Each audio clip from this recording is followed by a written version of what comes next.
Hi everyone, my name is Dan Wellman and welcome to my course, Using TypeScript Modules. I am a lead UI developer based in the UK for the global corporation SS&C Technologies. TypeScript was one of the most popular programming languages in the Stack Overflow Developer Survey 2019, just making it into the top 10. In this course we're going to learn exactly how modules work in TypeScript. Prior experience with TypeScript will be beneficial, but is not strictly required.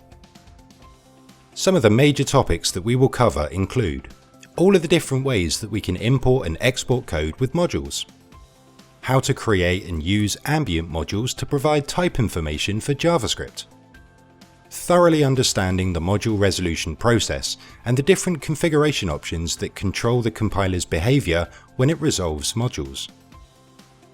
By the end of this course, you will fully understand TypeScript's module system and be able to use modules to their full extent in future TypeScript projects as the basis of writing maintainable, modular applications.